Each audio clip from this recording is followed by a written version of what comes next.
comrade, welcome to the show, and thank you for being available to the Fourth Estate. Your democracy is grateful. You're welcome. Hannah, you have not been invited to tomorrow night's by-election debate because your candidacy was judged too low a threshold to have an impact, and preference was on Penny and on Orini. Has that been a blow to your campaign? Well, the thing is, what is the criteria? I've stood at two other by-elections, general elections and one by-election. I'm a leader of a party, and there's only two other people, so it's not like you've got 20 people lined up. So I just think, what the heck's going on? You guys need to get in the game. Excluding somebody who is a leader of a party, and to be honest, registered party and audited party, I'll have you know. I think there's something wrong with the way that you guys are choosing to do that debate tomorrow night. Your husband, Bishop Brian Tamaki, has called Never mind my husband. We're not talking about him. We're talking about me and the by-election and what I'm standing for. So let's get rolling about what Hannah Tamaki wants to do in Tamaki. Indeed, but he has called on his followers to use force in ripping down the flags of other religions on the street. Isn't a prerequisite for engaging in the democratic process a total abandonment of violence and intimidation as a tactic? And hasn't his calls for street violence against other faiths? They were not our Indigenous flags. They are other flags, and I'm not talking about other things when we're talking about a by-election here, and we're talking about me wanting to stand and represent the people that aren't represented that I know.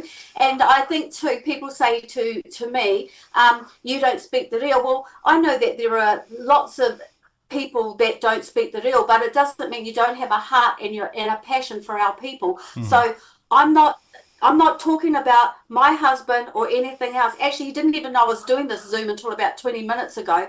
So he sticks to his kaupapa and I'm sticking to mine. And I do not appreciate you straight away bringing that in and tarnishing me for what I'm wanting to do here in Tamaki.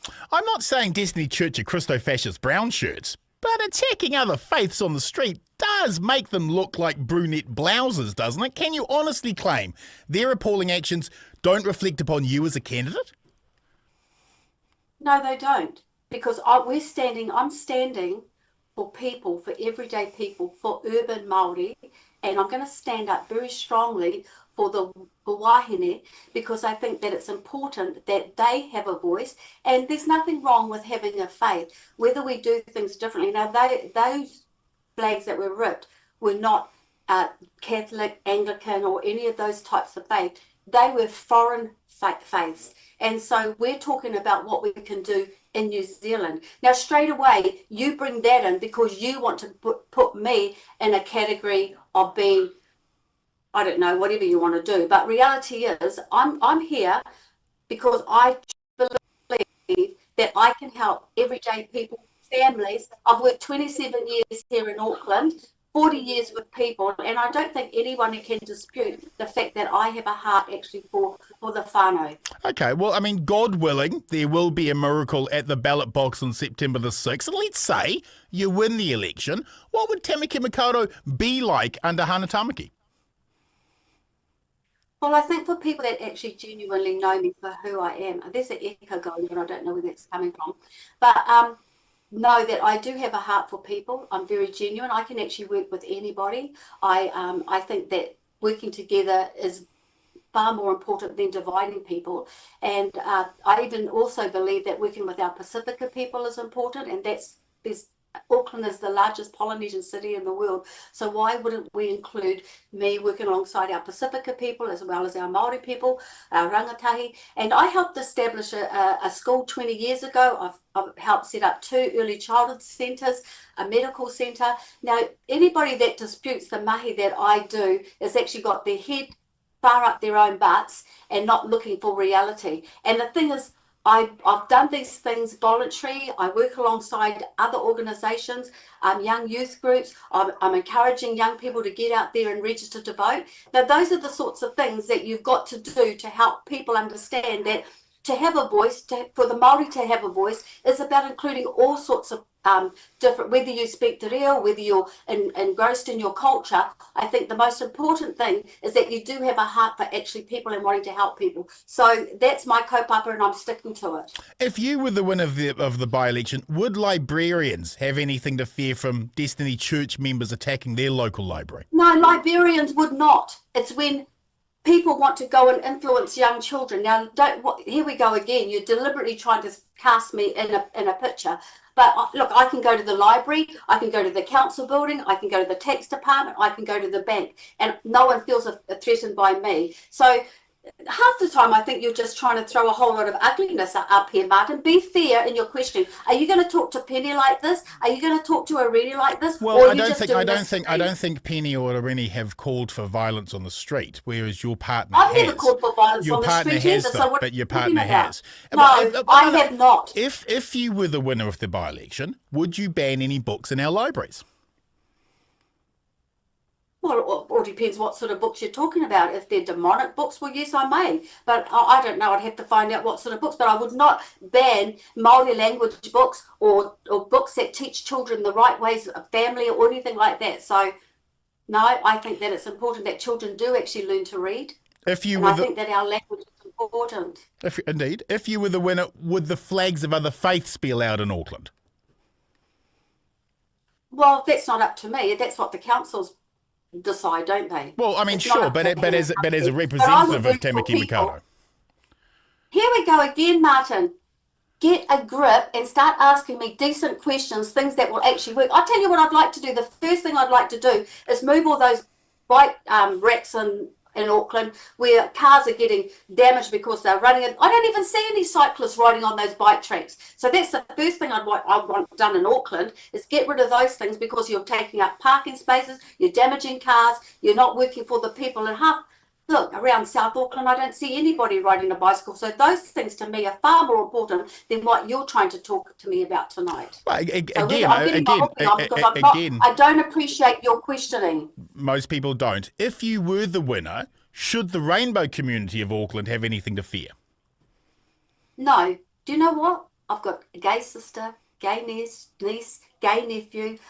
They love me, and when there's battles going on, they always say, kia kaha auntie, you'll be fine, because they know that I'm not a hater. Fine. And I think I'd love to see anybody that actually says I am. I'm talking about me, my whānau, who I love and love me. Why would they have anything to worry about? What would your top 3 things for Auckland Tamaki Makaurau be if you were successful?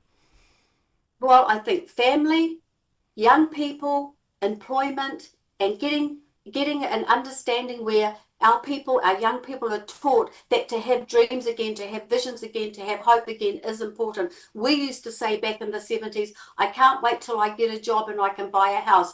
That sort of language is gone. That's the sort of thing that I like to inspire when I talk to young people, I go, it is possible. You've got to get a bit of education, you've got to start saving money, you've got to not get into debt, all those sorts of things which can work for a better future.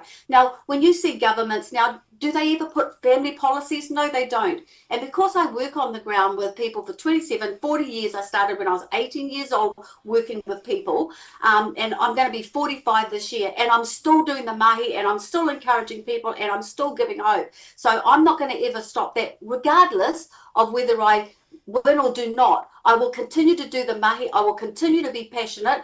I've done it all this time, and a by-election is not going to stop me from carrying on doing the mahi, whether I do it or not. And I always say, this is what I say as a person of faith. God owes me nothing, but I owe him everything. And it's my responsibility to put my best foot forward, to speak up for those people that aren't heard, and to continue to do the mahi regardless. So that's how I honestly feel. I didn't win the other 2 general elections, but did I stop doing the mahi? No. And I'm not there for a personality. I'm not there to get known. Actually, probably more people know me than I know them. So I'm going to just continue to be passionate. And I think that it's important that people know that the voice of the wahine is very important. We help develop and grow our families. We nurture. I'm a great grandmother, not just a mother and a grandmother. I'm a great grandmother too. So the next generation meant a lot to me. And I've got to a real purpose in life to do something that can help make a better future for them, not just my mokopuna, but for anybody else's mokopuna who needs help and support. The amount of single parent homes that we help men, and whether people like it or not, I help instigate the fact that Man Up started, because I said to Brian one day, I think these men need a father. A lot of them haven't had fathers. And he's like, oh, they've got their own dads. And I kept pushing and pushing because I was raised in a single parent home by a father. My mother left when I was 6. And I saw the importance of a man leading his family well. And so I thought that men need to be supported and encouraged, but helped out of dysfunction. And really, that's what us as mamas, that's what our responsibility is. Finally, to make sure Hannah, that our tamariki is safe and that they feel that there's a place for them. what would you winning the Tamaki Makaurau by-election mean to the rest of New Zealand? Would Kiwis see it as a moment of celebration and rejoicing of a new way of doing politics, or would they see it as the prequel to The Handmaid's Tale? Well, I don't know, because I don't know what all of New Zealanders think.